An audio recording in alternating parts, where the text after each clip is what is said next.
सुप्रभात प्यारे बच्चों, मैं अंजलि चौधरी कक्षा 4 विषय हिंदी द्वितीय मतलब व्याकरण में आपका स्वागत करती हूँ। बच्चों, आज हम पाठ 10 क्रिया का अध्ययन करेंगे।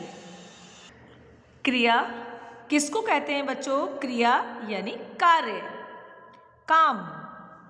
चलिए समझते हैं।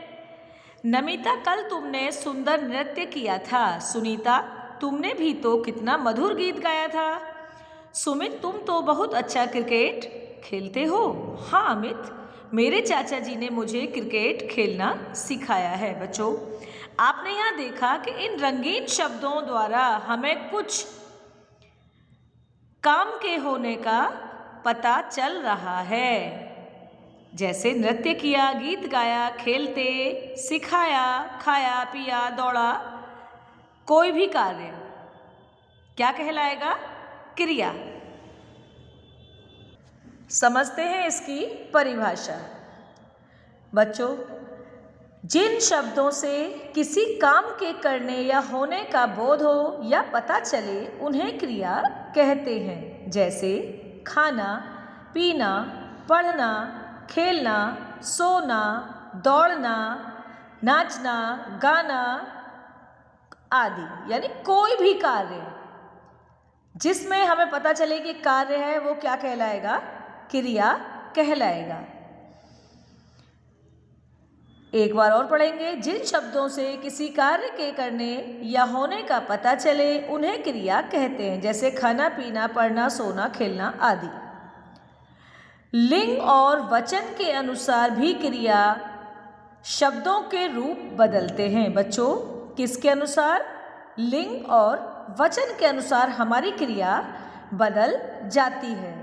जैसे मयंक खेलता है, मीरा खेलती है, बच्चा खेलता है। आपने यहाँ देखा, मयंक खेलता है पुल्लिंग, मीरा खेलती है स्त्रीलिंग, बच्चा खेलता है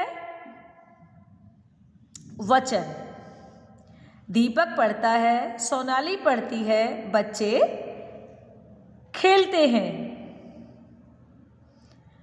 आपने यहाँ देखा, ये वचन के अनुसार भी यानी बदल गई। पढ़ता है पुल्लिंग हो गया, पढ़ती है स्त्रीलिंग हो गया, बच्चे खेलते हैं यानी बच्चे में स्त्रीलिंग और पुल्लिंग दोनों आ गए, और खेलते हैं मतलब बहुत सारे बच्चे खेलते हैं। धातु क्या होता है? धातु बच्चों, ये मैंने आपको पूरा पाठ कक्षा में बहुत अच्छे से समझाया है। क्रिया का मूल रूप धातु कहलाता है। क्या कहलाता है? मूल रूप धातु कहलाता है। धातु में न जोड़ने से क्रिया का सामान्य रूप बनता है, जैसे लिख। लिख क्या है? धातु।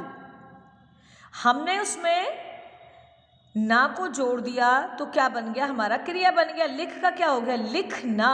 पढ़ का पढ़ना, पढ़ जमा ना बराबर पढ़ना, खा जमा ना बराबर खाना। आप सभी बच्चे जानते हैं धातु क्या होता है। क्रिया का मूल रूप धातु कहलाता है। क्रिया के भेद या प्रकार। बच्चों, कितने होते हैं क्रिया के भेद या प्रकार? 2 होते हैं। कर्म के आधार पर क्रिया के 2 भेद होते हैं। नंबर 1 सकर्मक और नंबर 2 अकर्मक। सकर्मक क्या होता है? सकर्मक यानी आप शब्द से ही समझ गए होंगे, जिसके लिए कर्म की आवश्यकता होती है।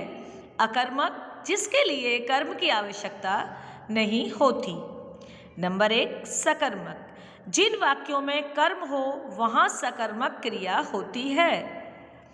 कर्म हो मतलब कार्य करने वाला हो, जैसे बालक पुस्तक पढ़ रहा है। पुस्तक क्या कर रहा है? ये क्या है? पुस्तक शब्द कर्म है, तो बच्चा क्या कर रहा है? वह पुस्तक पढ़ रहा है। 2 बच्चे फुटबॉल खेल रहे हैं। क्या कर रहे हैं? 2 बच्चे फुटबॉल खेल रहे हैं। बंदर पेड़ पर चढ़ रहा है। अब बच्चों, आपने यहाँ देखा इन तीनों ही वाक्यों में कर्म को दर्शाया गया है, यानी जिसमें कर्म की आवश्यकता है। बच्चा पढ़ रहा है, अगर पुस्तक ना होती तो इसका रूप अलग होता, तो क्या हो जाता, वो अकर्मक हो जाता। अब लेकिन यहाँ पुस्तक दी गई है, बालक पुस्तक पढ़ रहा है, बालक गीता पढ़ रहा है, बालक पिक्चर देख रहा है, बालक गेंद से खेल रहा है, कुछ भी जिसमें कर्म हो वही क्रिया सकर्मक होती है। दो बच्चे फुटबॉल खेल रहे हैं, आपने यहाँ देखा फुटबॉल है, यहाँ पर बंदर पेड़ पर चढ़ रहा है, यानी पेड़ क्या है, कर्म है, बॉल क्या है, कर्म है, पुस्तक क्या है, कर्म है। तो आपको क्रिया की परिभाषा बहुत अच्छे से समझ में आई होगी। नंबर 1, सकर्मक क्रिया।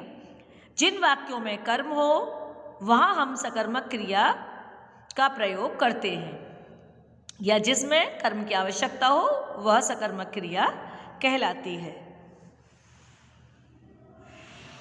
नंबर 2, अकर्मक क्रिया, यानी जिसमें कर्म नहीं होता।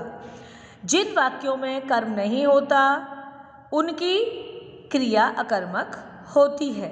जैसे समझते हैं, बच्चा रो रहा है, तितली उड़ रही है, गाय खड़ी है, लड़की नाच रही है, लड़का गा रहा है। कोई भी, यानी इन वाक्यों में कर्म नहीं है। बच्चा रो रहा है, यानी बच्चा खुद है, अकेला है, उसका शरीर है, उसकी आंखें हैं, अपने आप आंसू गिर रहे हैं, यानी अकर्मक। कोई भी इसमें कर्म नहीं है। तितली उड़ रही है, यानी अपने आप उड़ रही है, उसके पंख हैं, उसका मन है।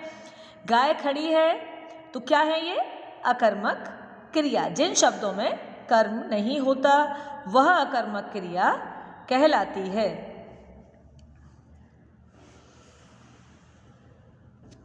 क्रिया के कुछ अन्य भेद भी बताए गए हैं बच्चों।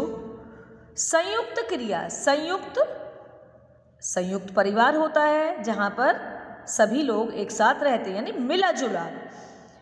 संयुक्त क्रिया, जब 2 या 2 से अधिक क्रियाएं मिलाकर प्रयोग की जाएं तो वह संयुक्त क्रिया कहलाती है। जैसे वह अपना काम कर चुका है, यहाँ पर आपने देखा वाक्य कैसा है, संयुक्त क्रिया का, वह अपना काम कर चुका है। ये बताने वाला कोई अन्य है और किसी के बारे में बता रहा है, यानी यहाँ पर मिला जुला वाक्य हो गया ये।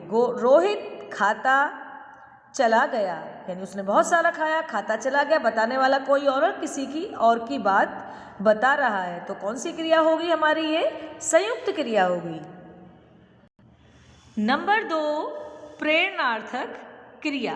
प्रेरणार्थक, जैसा कि आप नाम से समझ गए हो, जिसमें कार्य स्वयं न करके, कर्ता कार्य स्वयं नहीं करता और वो किसी को प्रेरित करता है, यानी प्रेरणा देता है कार्य करने के लिए। समझते हैं, प्रेरणार्थक क्रिया, जब कर्ता स्वयं कार्य न करके किसी अन्य से उस कार्य को करवाता है, ऐसी क्रिया को प्रेरणार्थक क्रिया कहते हैं। जैसे माँ ने रामू से पत्र पढ़वाया, पिताजी ने नौकर के द्वारा मुझे बुलवाया, आदि। बहुत सारे वाक्य होते हैं, आपको समझाने के लिए 2 ही दिए हुए हैं, लेकिन बहुत सारे वाक्य के अनुसार ही वाक्य बनते चले जाते हैं। माँ ने मुझसे काम कराया, या कोई भी कार्य कराया जा सकता है यहाँ पर, जैसे यहाँ पर पत्र पढ़वाया, किताब पढ़वाई, रामायण पढ़वाई, या कोई भी कार्य कराया। मुझे बुलवाया, नौकर के द्वारा बुलवाया, भाई के द्वारा बुलवाया, आदि। नंबर 3, नाम धातु क्रिया। संज्ञा, सर्वनाम या विशेषण शब्दों से बनी क्रियाओं को नाम धातु क्रिया कहते हैं। किससे? संज्ञा, सर्वनाम या विशेषण शब्दों से बनी क्रियाओं को नाम धातु क्रिया कहते हैं। जैसे संज्ञा से यहाँ पर बताई गई है, हाथ से हथियाना बन गया, बात से बतियाना बन गया। यहाँ आपने देखा सर्वनाम से, अपना क्या है, सर्वनाम शब्द है, अपना से अपनाना, मैं या से मिमियाना।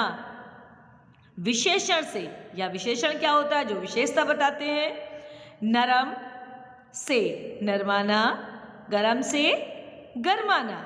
गरम और नरम क्या है, विशेषण शब्द हैं। चाय गरम है, यह फल बहुत नरम है, या उसका स्वभाव काफ़ी नरम है, ऐसे भी हम कह सकते हैं वाक्य के अनुसार। बच्चों, आपने क्या पढ़ा इस पाठ में? क्रिया के विषय में पढ़ा, क्रिया के भेद के विषय में पढ़ा। किसको कहते हैं क्रिया?